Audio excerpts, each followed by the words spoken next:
On August 12, 1849, in what was meant to be nothing more than another ordinary auction in Charleston, South Carolina, something happened that would quietly shift the direction of American history.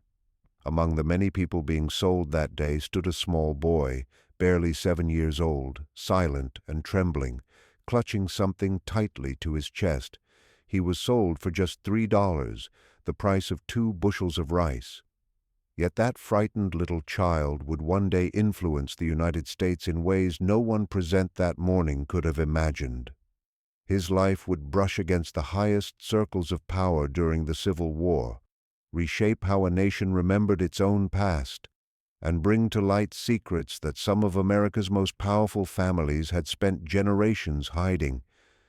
But his name was erased, and his existence intentionally covered up. For nearly 100 years, his story lay hidden under layers of silence and shame until historians began to piece it together, fragment by fragment. The question isn't whether that child changed America. The evidence makes that clear. The real mystery is how a boy sold for $3 could go on to transform the fate of an entire nation. Before we continue with the story of this forgotten child, the one who rewrote history from the shadows, if you're listening from anywhere across the South or anywhere in the United States, tell us where you're from in the comments. Don't forget to hit subscribe, because what comes next will challenge everything you thought you knew about this chapter of American history. Now let's return to that hot August morning in Charleston, 1849, the day it all began. The harbor was alive with merchant ships carrying cotton, rice, and indigo to ports across the Atlantic. Their white sails gleamed against the hazy southern sky. Elegant mansions lined the Battery, their verandas catching the salty sea breeze. Yet only a few blocks away, the slave markets were in full operation, as systematic and organized as any other business. The city's wealth depended entirely on the unpaid labor of enslaved people. Still, its white citizens spoke proudly of honor, tradition, and gentility, pretending that these ideals could exist apart from the brutal system that supported them. The auction house on Chalmers Street was nothing special to look at. A plain 2-story brick building with iron-barred windows, and a courtyard where men, women, and children were displayed and sold like livestock. The auctioneer that day was Samuel Rutledge, a man who had run the business for nearly 15 years. He was known for being precise and methodical. His records were famously detailed. Names, ages, skills, physical traits, and even scars were all carefully written in his neat handwriting. Every life he sold became just another entry in his ledger. That August morning the heat was suffocating, the kind that made the air thick and heavy, clothing stick to the skin, and tempers short. Rutledge had 12 people to sell that day, ages ranging from 14 to 45. Most were field workers from a plantation in the Low Country that had fallen into debt.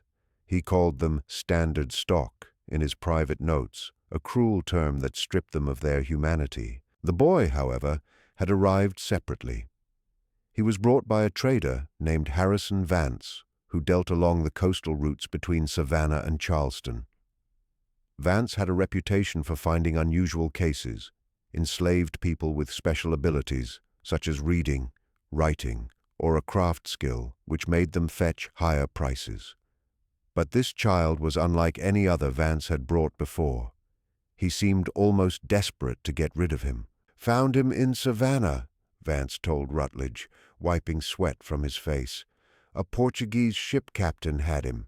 Said the boy's mother died aboard. Fever got her 3 days out from wherever they came from. Captain was gonna throw the child overboard, but someone paid him to bring the boy ashore.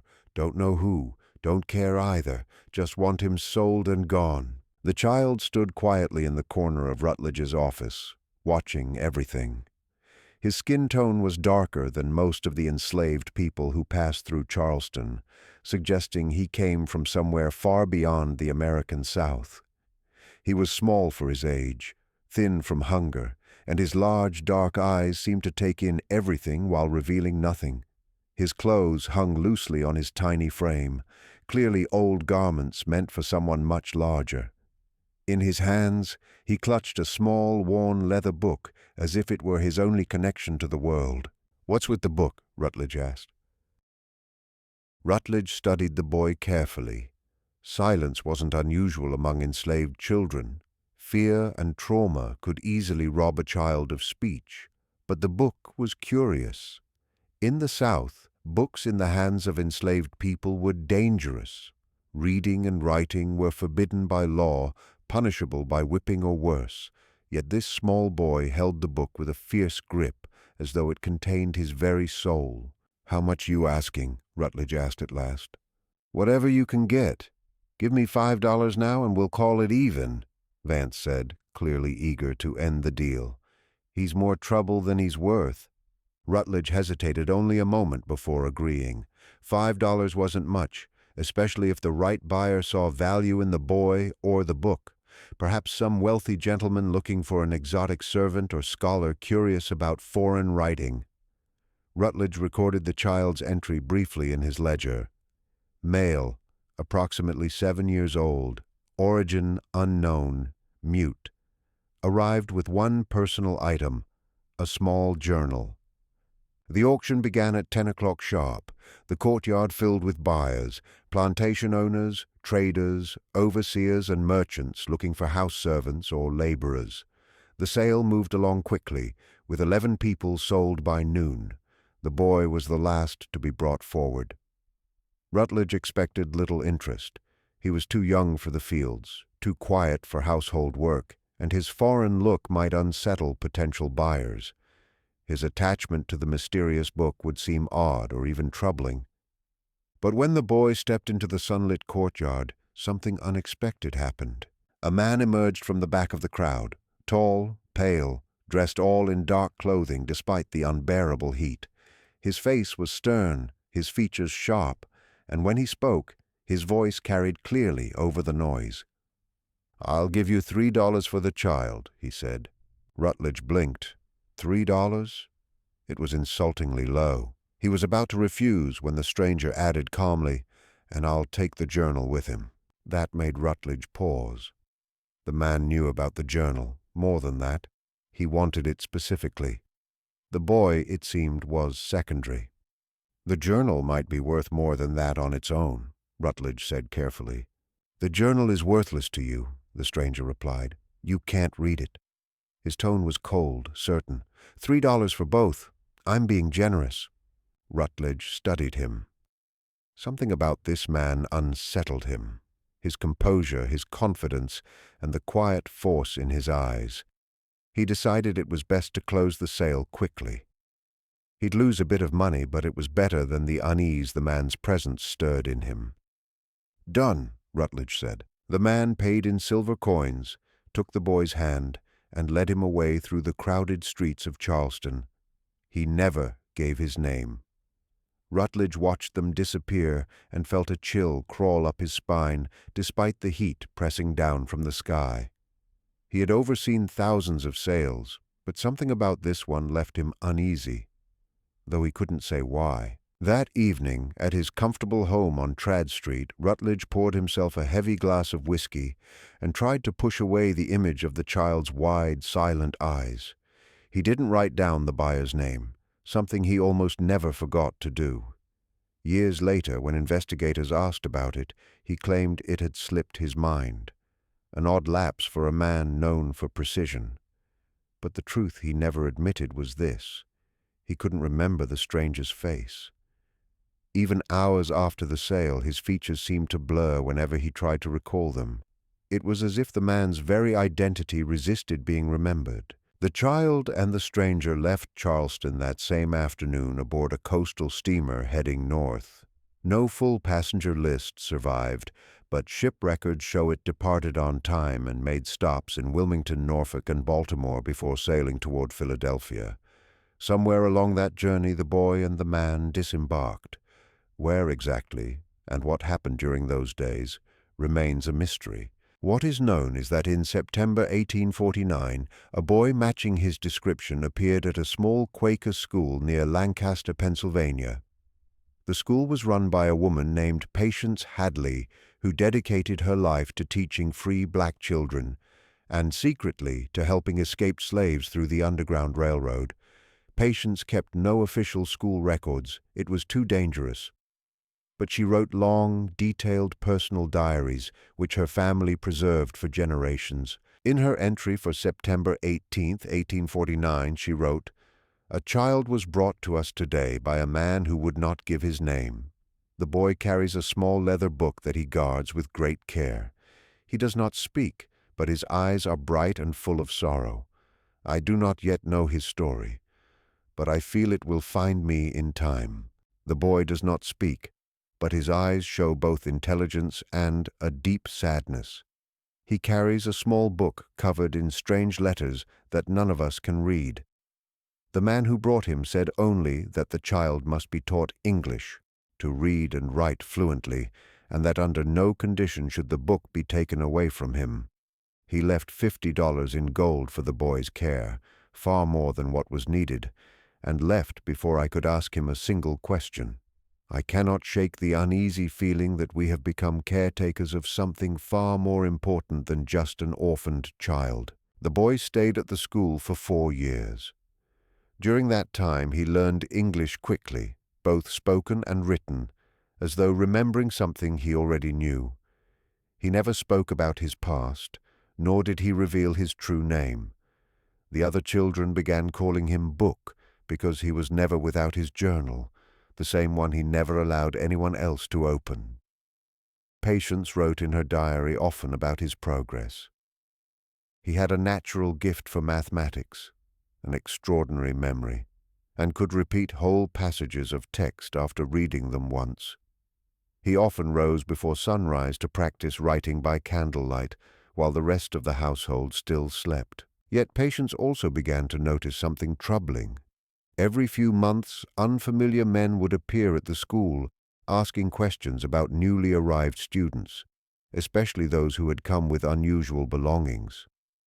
Patience always pretended to know nothing, but the pattern disturbed her deeply. It was clear that someone, or several someones, were searching for the child. In May of 1853, when the boy was about 11 years old, Patience made a decision that would change his life forever. A traveling scholar named Dr. Edwin Hartwell visited Lancaster. He was known as an expert in ancient languages and worked for a private library in Philadelphia. Hoping to learn more about the mysterious book, Patience showed him the journal, asking if he could identify the writing and maybe help the child understand its meaning. Dr. Hartwell examined the book for nearly 3 hours. When he finally looked up, his face was pale, his hands trembling slightly. "Where did you get this?" he asked in a low voice. "It belongs to one of my students," Patience replied. "Can you read it?" "I can read parts of it," Hartwell said carefully. "It's written mostly in Arabic, but it's a very old form, mixed with strange symbols I've only ever seen in manuscripts from North Africa. Mrs. Hadley, this book contains information that many people would consider extremely dangerous. It holds historical records, events that certain powerful families would rather remain hidden." "What kind of events?" Patience asked. Hartwell closed the book slowly and pushed it back toward her. "The less you know, the safer you'll be," he said. "But I can tell you this much. The boy who carries this journal is in great danger. If the wrong people learn what's written inside, they'll stop at nothing to get it. They'll kill for it." Patience felt her heart turn to ice. "What should I do?" she asked in a whisper. "Teach him to be unseen," Hartwell said. "Teach him to blend in, and for God's sake make sure he never shows that book to anyone." Hartwell left that same afternoon, and Patience never saw him again. His warning, however, proved to be true. 2 weeks later, in the middle of the night, 3 armed men broke into the school. They tore through every room, shouting and threatening, demanding to know about a boy with a foreign book. Patience and some of the older students fought them off with old hunting rifles. The attackers fled, but the message was unmistakable. The child was no longer safe in Pennsylvania. Using her connections within the Underground Railroad, Patience arranged for the boy to travel north to New York State, where he could find refuge among a small community of free black families near Albany. She gave him all the money she could spare and a letter of introduction to a couple named Marcus and Judith Thatcher, who had agreed to take him in. The night before his departure, Patience asked a question she had kept to herself for years. "Child," she said gently, "do you know what's written in that journal?" The boy, no longer quite a child but not yet grown, looked at her with eyes that seemed far older than his age. "My mother told me," he said softly. It was the first time Patience had ever heard him mention his mother. "She said it holds the truth about where we came from and where we were going. She said powerful men stole our history and replaced it with lies. She said this journal proves their lies, and that's why they want it destroyed." "What kind of history?" Patience asked quietly. "Our history," the boy said. "African history. The real one. The one they've hidden because it shows that what they've built here, the slavery, the suffering, is all founded on theft and murder that goes back centuries. The journal has names, places, deals, proof." Patience felt the heavy weight of that knowledge settle upon her shoulders. "And you've carried this secret all this time," she whispered. "It's all I have of her," the boy said simply. "And it's the truth. That's what matters." He left the next morning at dawn. Patience never saw him again, but his words stayed with her for the rest of her life. Years later, when she was old and the nation was torn apart by civil war, she would often think of the boy and his mysterious book. She would wonder if he, or what he carried, had something to do with the great reckoning that was consuming the country. She would wonder, but she would never know for sure. The boy arrived in Albany in June of 1853. Marcus and Judith Thatcher welcomed him into their modest home without question. Marcus was a cooper, a barrel maker who had bought his freedom 2 decades earlier. Judith had been born free in New York. They had no children of their own and treated the boy as family. In time, the boy chose a name for himself, Thomas Freeman. The name represented both freedom and a new beginning. Thomas quickly proved to be a blessing to the Thatchers. He had quick, clever hands and a sharp mind for mathematics, easily calculating the volume and size of barrels with precision that amazed Marcus. The business began to flourish, but Thomas never forgot Dr. Hartwell's warning, nor the terrifying night when men had come searching for him. He hid the journal carefully, sealed in a waterproof pouch, buried beneath the floorboards of the cooper's workshop. He never mentioned it to anyone, not even to the Thatchers who loved him like a son. Albany in the 1850s was alive with political tension. The fight over slavery divided the city and the nation. Abolitionists and Southern sympathizers lived side by side, often glaring at each other in public debates. The Underground Railroad passed through Albany, and both sides kept careful watch. Thomas listened to the heated arguments in the taverns and on street corners. He read every newspaper he could find. He understood that the nation was moving toward a breaking point. The same cruel system that had taken his mother's life, and nearly his, could not last forever. It would either end, or it would destroy the country completely. In 1857, when the Supreme Court ruled in the Dred Scott case that black people could never be citizens, Thomas was 14 years old. The night he heard the news, he took out his mother's journal for the first time in years. By the dim glow of a candle, he opened its pages and began to read. The journal was divided into sections. Some were clearly written by his mother, others appeared to be copies from older sources. The earliest entries dated back to the early 1700s. They recorded transactions between European traders and African leaders, transactions that, according to the official records, justified the slave trade as lawful and moral. But the documents in his mother's possession told a different story. They revealed deliberate lies, the manipulation of records, the creation of false ledgers that transformed prisoners of war or ordinary villagers into so-called property. His mother had somehow gained access to the private letters and financial documents of major trading families.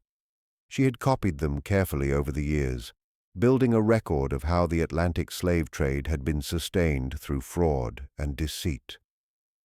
And among those pages were names, familiar American names, wealthy families from Charleston, Savannah, Richmond, and New Orleans, families whose power still shaped the nation. The journal included evidence of crimes that had been buried, murders disguised as accidents, forged papers used to enslave free people, and the secret financing of illegal slave ships long after the trade had been officially banned. Thomas finally understood why men had hunted him. The journal wasn't just a record, it was proof.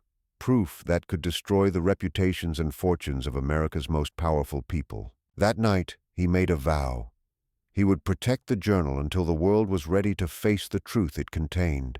He would wait, and when the time came, he would reveal it. The years passed, and Thomas grew into a young man. The Thatchers' cooperative business prospered, and Thomas became Marcus's partner. He saved his earnings, invested wisely, and by 1860, at just 17, he owned a small home of his own. He was respected, educated, and quietly independent. To everyone in Albany, he was a talented young craftsman and businessman. But beneath that calm exterior, he was preparing for something much larger. He began to write letters to his former classmates from Patience Hadley's school, those who had scattered across the North. He made contact with abolitionists and journalists, slowly gathering information. He investigated the families listed in his mother's journal and confirmed that many still lived in positions of power, shaping policy and politics in both the North and South. Then, in April of 1861, Confederate forces opened fire on Fort Sumter, and the nation descended into war. The Civil War changed everything. In Albany, men rushed to enlist in the Union Army. The Thatchers' workshop shifted its production to support the war, making barrels for gunpowder, food, and water.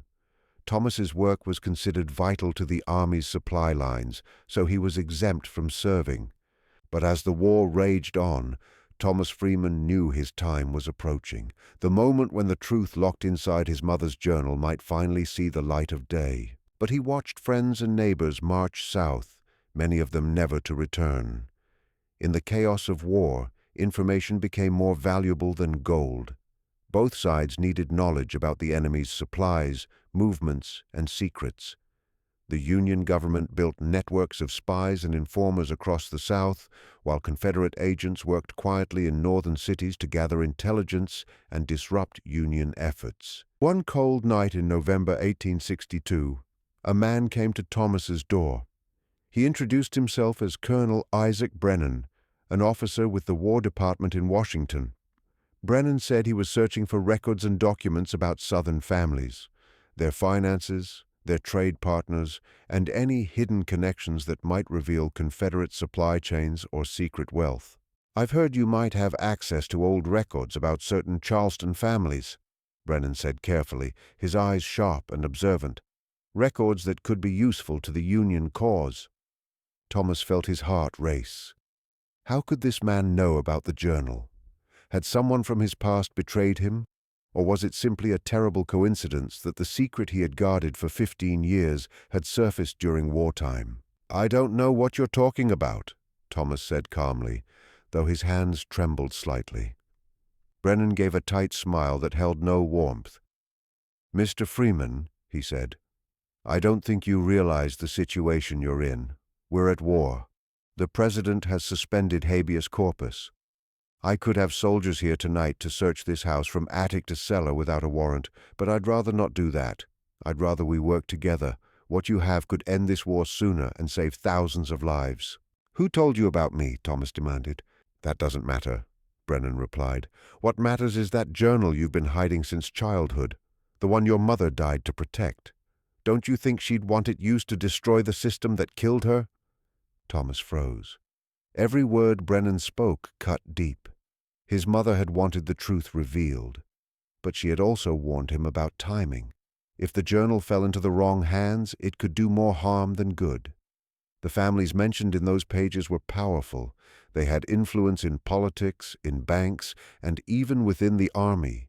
If exposed recklessly, they could twist the truth, destroy the evidence, and ruin anyone connected to it. "You don't have much time," Brennan replied, "but I'll give you 3 days. After that I'll be back, with soldiers if I have to." He turned and left, leaving Thomas alone in the quiet house. The message stopped him cold. His mother had written, "They believe we are nothing. They believe we have no history, no records worth keeping. They think they can erase us from memory. This journal is proof that they are wrong. Whoever reads this, my son or anyone after him, use this knowledge with care. Truth is a weapon, but even a weapon can wound the one who uses it. Choose your moment wisely." Thomas stared at those words for a long time. His mother had known the risk, and she had trusted him to decide when the right moment would come. By dawn, he had made his choice. He would give Brennan the information, but not the original journal. For the next 2 days, Thomas worked without sleep. He carefully copied every page of the journal into a new ledger using his own handwriting. He translated the Arabic passages into English, so the contents could be understood by anyone. He checked names and dates against newspaper records, shipping ledgers, and public archives, adding notes and evidence wherever possible. When he finished, the new document looked like a professional report, a powerful historical record that could be verified and studied, not dismissed as rumor or superstition. When Brennan returned on the 3rd day, Thomas handed him the freshly bound transcript. "Where's the original?" Brennan asked. "Safe," Thomas replied simply. "What I'm giving you has everything that matters. The names, the dates, the transactions. It's all verifiable. Use it for the Union, if that's truly what you want." Brennan flipped through the pages, reading silently. "You understand," he said finally, "that this could embarrass some very important people. Some of these names still hold great power, even here in Washington." "Then maybe it's time that power was challenged," Thomas said quietly. Brennan studied him for a moment, then nodded. "Perhaps you're right, Mr. Freeman. You've done your country a service." He left with the transcript tucked under his arm. Thomas watched him disappear down the snow-covered street, feeling both lighter and more afraid than ever before. He had done what he believed was right. The truth was finally out, or at least a version of it. The original journal remained buried beneath the floor, sealed in oilskin and leather, waiting for the future. Weeks passed with no word. The war raged on. Battles consumed Virginia and Tennessee, and the newspapers carried endless lists of the dead. Thomas began to wonder if the transcript had vanished into the chaos of bureaucracy, lost among thousands of wartime reports. Then one night in February 1863, his life changed again. "Please, Mr. Freeman, help me finish what she started." Thomas read the letter again and again. It was the moment his mother had prepared him for, the moment when truth could finally be spoken. But stepping forward would mean exposing himself to those who still wanted him silenced. He thought of Marcus and Judith, of Patience Hadley, of his mother whose name he barely remembered, but whose courage had shaped his entire life. Then, slowly, Thomas set down the letter and looked toward the rising sun through the window of his small cabin. The time for hiding, he knew, was nearly over. They had all risked everything for truth and freedom. How could he do any less? Thomas wrote back to Harriet Weston, agreeing to meet her. But before revealing himself, he decided to take one last precaution. He traveled to Detroit and placed the original journal in a bank vault, leaving instructions that it should only be released to specific people, Harriet Weston, or, if she was unavailable, the offices of the abolitionist newspaper. If neither could be reached, it would go to the Library of Congress. In case he died or disappeared, the journal would still see daylight. The truth would survive even if he didn't. Only then did Thomas make his way to Boston to meet Harriet Weston and begin the difficult work of turning his mother's writings into a weapon against the system that had enslaved them both. Just when the burden of his mission seemed almost too much for him to bear alone, Harriet Weston proved to be more than just a journalist looking for a story. If this tale of one child carrying the weight of truth through a nation tearing itself apart touches your heart, share it with someone who values forgotten histories. Hit that like button if you believe some truths are worth any sacrifice, and subscribe to discover how this unlikely partnership would finally bring buried secrets into the light. Harriet Weston was 42 years old when she met Thomas Freeman in Boston in August of 1863. She had been writing for abolitionist newspapers since the 1840s, documenting the harsh realities of slavery through interviews with escaped slaves and free black families. Over the years, she had seen her articles censored, her offices raided, and her life threatened. But she never stopped writing.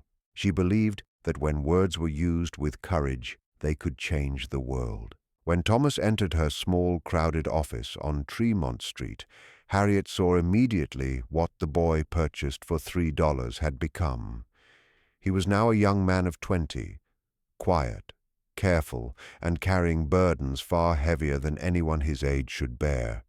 Yet she also saw a strength in his eyes, a calm resolve that reminded her of the bravest people she had ever known. "Tell me everything," she said softly, and Thomas did. It took hours. Harriet listened without saying a word as Thomas described the auction house, the silent years, the schools, the safe houses, and the journal he had guarded for so long. When he finally finished, she leaned back in her chair and studied him. "Do you understand what you're offering me?" she asked. "This isn't just a story, Thomas. This is evidence that could destroy powerful families. It could make you a target for the rest of your life." "I've been a target since I was 7 years old," Thomas said quietly. "The difference now is that I'm old enough to fight back."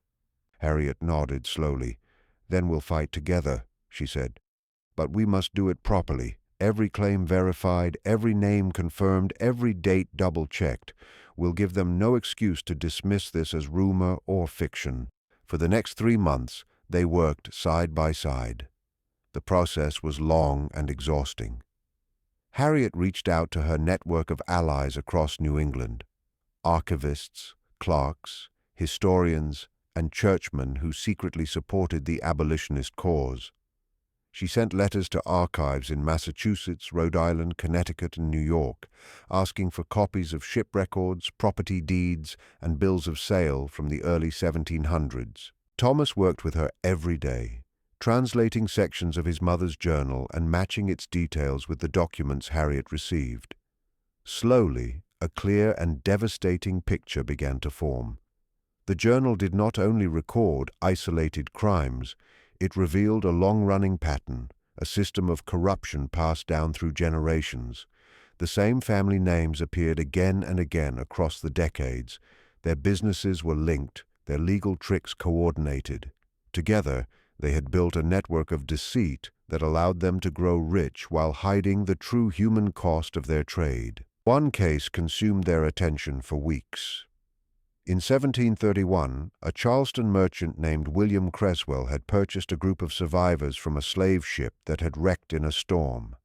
Among them was a man named Kofi, a merchant from the Gold Coast who carried papers proving his free status.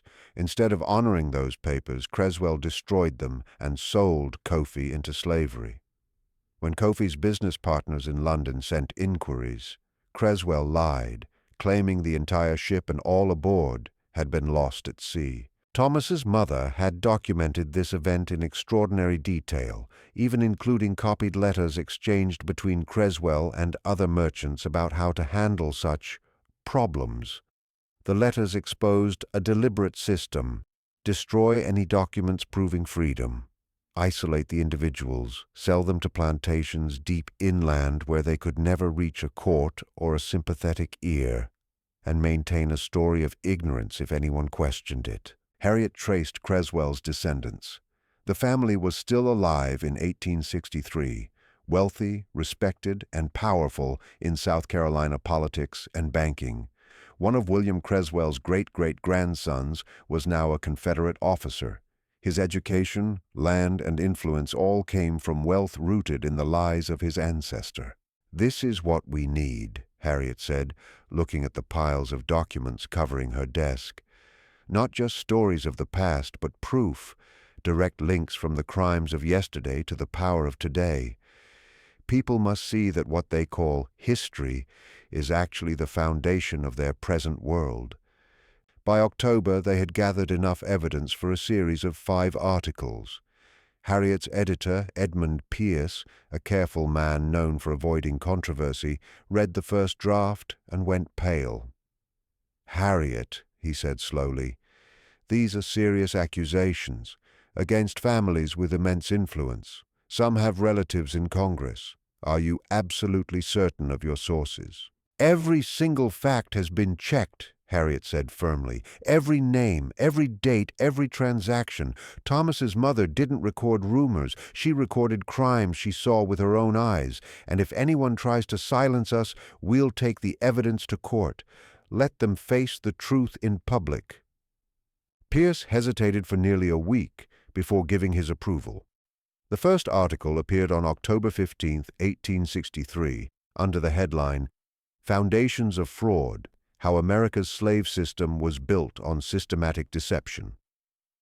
The reaction was swift and violent. Within days, Harriet began receiving threatening letters promising fire, assault, and death. One evening, a brick crashed through her office window with a note attached. "Lies have consequences." 2 men tried to force their way into her apartment, and only the quick response of her neighbors saved her life. Thomas faced similar dangers. Strange men followed him in the streets, making no attempt to hide. His landlady, terrified by the attention, asked him to leave. He moved 3 times in 2 weeks, each time found again by those who wanted to silence him. But the articles also won defenders. Abolitionist groups across New England reprinted them. Preachers quoted them in sermons. Frederick Douglass himself wrote an editorial praising the documentation and calling for a full investigation into the crimes described.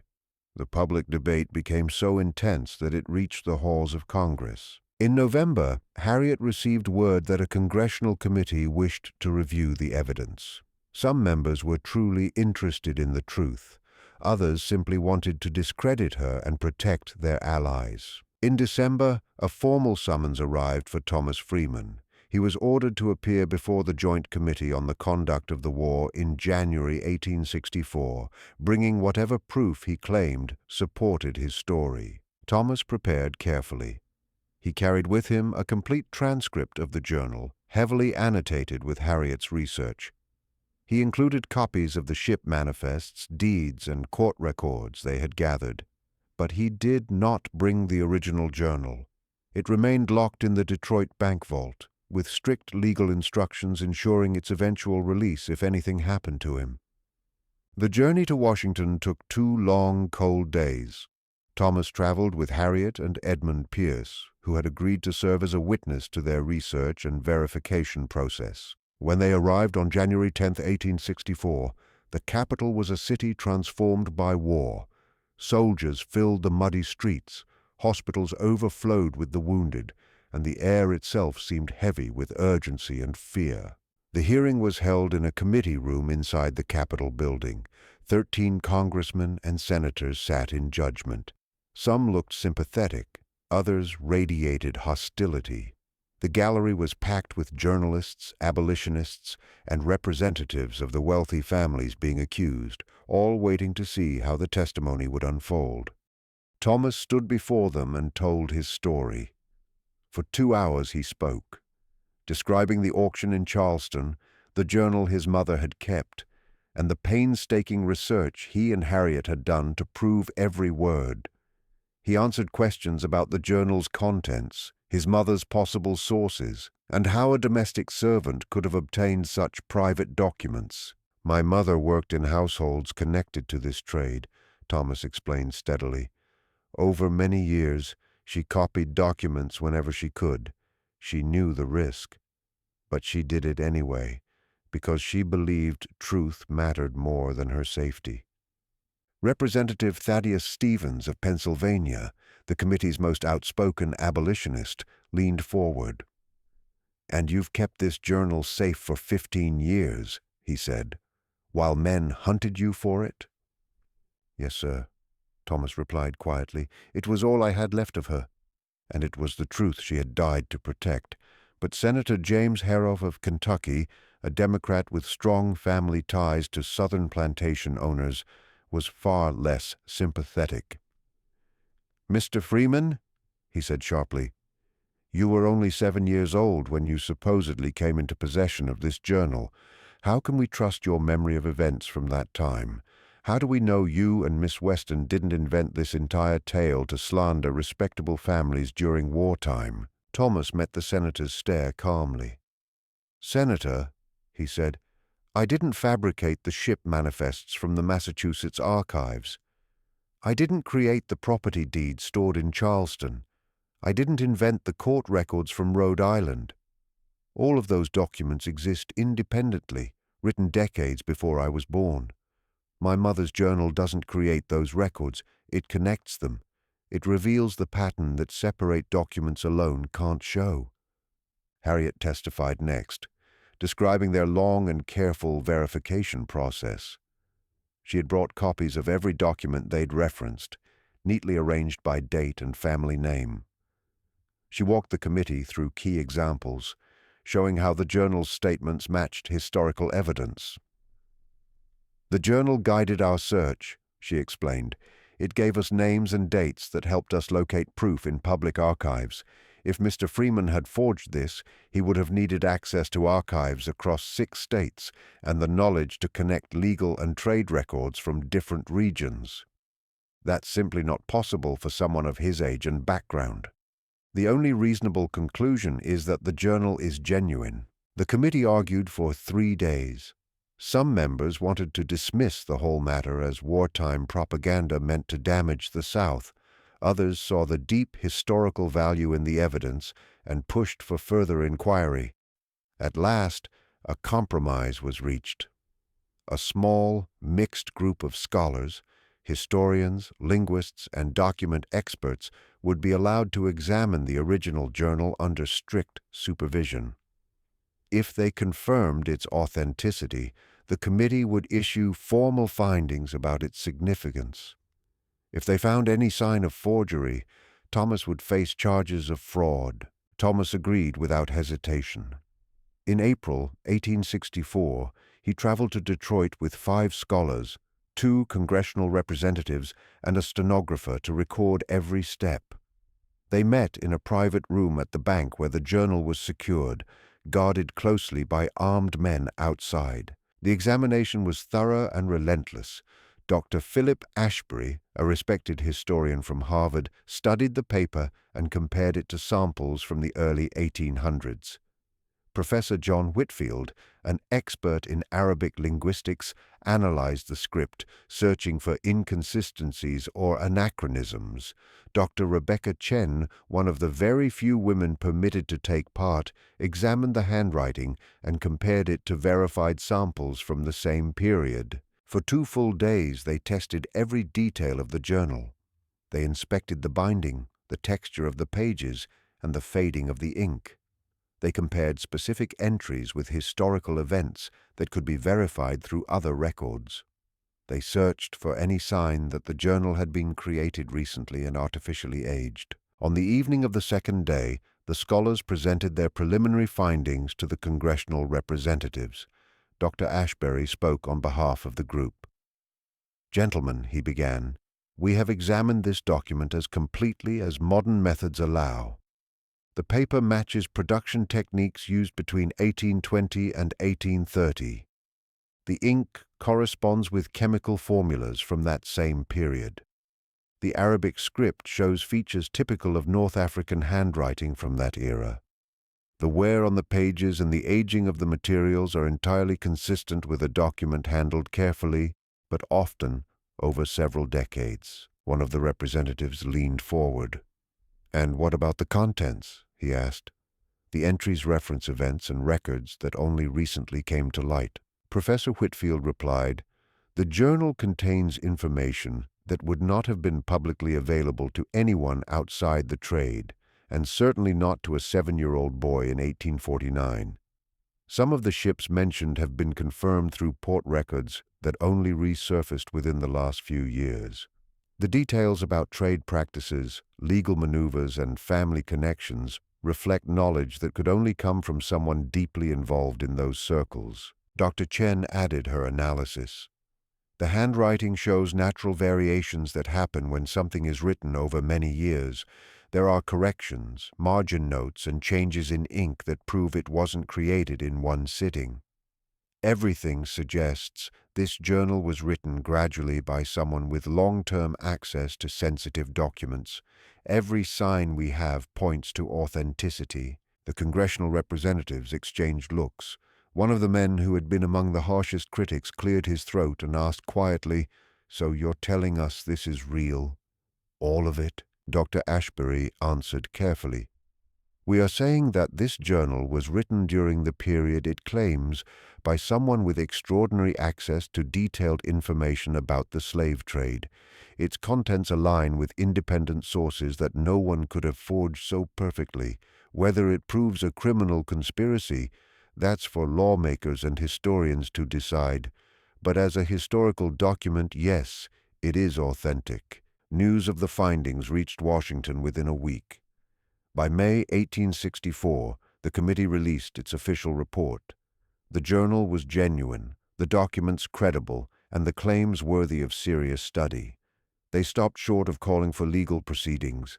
Too much time had passed, and the war made such efforts impossible. But they admitted the journal revealed disturbing, systematic deception and human rights abuses in the foundations of American slavery. The scholars' verdict changed everything. What had once been dismissed as wild accusations became recognized historical fact. The powerful families named in the journal could no longer simply deny the charges.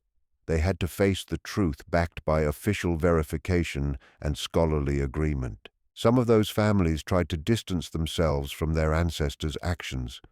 They made public donations to schools for freed people, hospitals, and charitable causes, hoping to show that they rejected the sins of the past. Others reacted with anger and denial, claiming that it was unfair to judge their ancestors by modern morals. A few, however, took a different path. In June 1864, Thomas received an unexpected visitor at his boarding house in Boston, a well-dressed woman in her 50s. She introduced herself as Catherine Harrington Sutherland, the great-great-granddaughter of the merchant whose crimes had been most completely documented in the journal. "Mr. Freeman," she said, her tone measured, "I've come to apologize for what my ancestor did to yours." Thomas was stunned. He had expected threats, lawsuits, or bribes, but not this. Mrs. Sutherland continued quietly. "I've read your testimony and Miss Weston's articles. I've gone through our family papers, the ones that were never meant to be seen. Everything you've claimed about William Creswell is true. He built his wealth by destroying lives, and my family has lived in comfort because of those crimes. I cannot undo what he did, but I can acknowledge it and try to make some small amends." She laid a folded document on the table between them.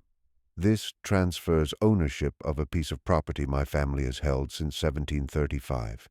It was bought with profits from that trade. I'm donating it to be used for a school for freedmen. It's not enough. It never could be. But it's what I can give." Thomas stared at the paper, then looked at her. "Why are you doing this?" "Because the truth matters," she said simply. "Because your mother was right to record what she saw, and you were right to keep it safe. Because my children deserve an inheritance built on honesty, not lies and suffering." She left soon after, and Thomas never saw her again. But her act started something. In the months that followed, 3 other families made similar gestures: donations, public acknowledgments, and small steps toward restitution. They could not erase centuries of injustice, but they marked the beginning of something rare, a public recognition that the crimes had been real and their effects still present. Thomas remained in Boston until the end of the war, continuing his research with Harriet. Together they uncovered more cases, traced more bloodlines, and pieced together a broader understanding of how the machinery of slavery had been built and sustained. Their work later became a cornerstone for a new generation of historians studying the economic and legal structures that supported the trade in human lives. When General Lee surrendered at Appomattox in April 1865, Thomas was 22 years old. He joined the crowd celebrating on Boston Common, surrounded by laughter, music, and tears. As speakers declared the death of slavery and the birth of a new era, he thought of his mother, who had never lived to see this day, and of Marcus and Judith, who had given their lives to protect him, and of Patience Hadley, who had given him the education that made all of this possible. He knew their work was not yet done. The war had ended slavery in law, but it had not erased the mindset that had sustained it. The families named in the journal still held wealth and power. The same systems of exploitation would surely evolve into new forms. But now, at least, the truth had been spoken and written and preserved. It had entered the record of history, where no one could erase it again. And that, Thomas thought as the crowd roared around him, mattered more than anything. After the war, Thomas went back to Michigan. He married Sarah Jenkins, a kind and dedicated schoolteacher he had met through abolitionist circles, and together they built a quiet, steady life in Saginaw. They had 4 children, and Thomas made sure each of them grew up knowing about the grandmother they would never meet, the brave woman who gave her life to protect the truth. He rarely spoke publicly about the journal again. From time to time, journalists tried to contact him, eager for new insights or hidden revelations, but Thomas always refused. He would say simply that the journal spoke for itself. His mother's words spoke for themselves. There was nothing more he needed to add. Still, privately, he kept in touch with historians and scholars who wanted to better understand that dark and complex period of American history. He answered their letters, helped clarify confusing details, and guided them in linking together fragments of evidence that revealed deeper connections. Through his help, researchers were able to trace the lines between documented crimes and their lasting consequences. Many of their books and academic studies from those years carried his quiet influence, even if his name was not always mentioned. In 1891, when Thomas was 48, he made a final, significant decision. He donated the original journal to the Library of Congress. In a carefully written letter, he included strict instructions for how it should be preserved and who should be allowed to access it. He wanted it to remain open for study, but safe from anyone who might try to destroy it or use it for political gain. The library accepted his terms, and the journal found its permanent home in the manuscript division, where it remains to this day. Thomas lived until 1912, passing away at the age of 69. He had seen both the best and worst of his country, the hope of Reconstruction rise and then fade, the freedom once promised to millions replaced by the harsh realities of Jim Crow laws. In his later letters, he sometimes wrote about the disappointment he felt, that the truth he had risked so much to reveal had not changed the nation as deeply as he had hoped. Yet he never expressed regret. For Thomas, the truth was sacred. Even when people turned away from it, even when justice failed, the truth itself was worth defending. Harriet Weston continued her work for many more years. Her health began to fail in the late 1880s, but by then she had written dozens of powerful articles and 2 influential books that expanded on the research she and Thomas had done together. She always credited Thomas as her collaborator and honored his mother's bravery in every lecture, every essay, and every speech. When Harriet passed away in 1889, Thomas traveled to Boston to attend her funeral. Hundreds gathered there, activists, journalists, and ordinary citizens who had been moved by her words and her lifelong commitment to honesty and justice. The mysterious man who had purchased Thomas at the Charleston auction remained a puzzle that no one could ever solve. Despite decades of research, neither Thomas nor the historians who followed could uncover his identity. Some believed he might have been an abolitionist working secretly to smuggle information out of the South. Others thought he could have been a member of a hidden network or secret society dedicated to preserving dangerous truths. Thomas himself believed that the man knew exactly what the journal contained and understood that a child, overlooked, underestimated, would be the safest keeper of such knowledge. Yet the man's identity was never confirmed, and so he became another mystery woven into an already remarkable story. Samuel Rutledge, the auctioneer who sold Thomas that day, lived long enough to see his world collapse. He died in 1873, having lost everything during the war. His auction house was burned during the Union occupation, and nearly all his records were destroyed. By strange coincidence, one single ledger page survived, the one recording the sale of a boy age 7. He had kept it apart from the others, perhaps sensing that this sale was different from all the rest. Years later, when investigators asked him about his transactions, he produced that page, never realizing that it documented the very beginning of a story that would one day help expose the corruption of the system he had once served. The families mentioned in the journal faced very different fates.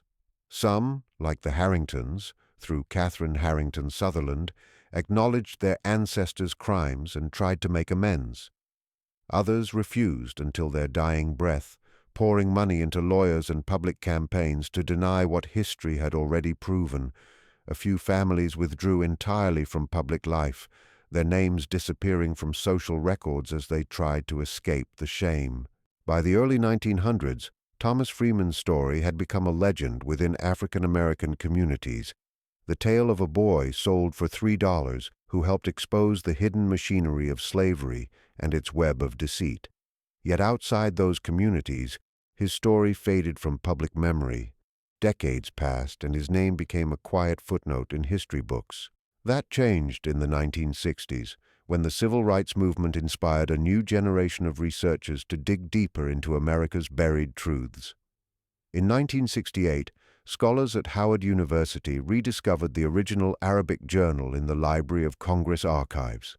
It had sat there for nearly 80 years, preserved exactly as Thomas had left it. They translated the entire document for the first time, making it accessible to a wider audience who could not read the original language.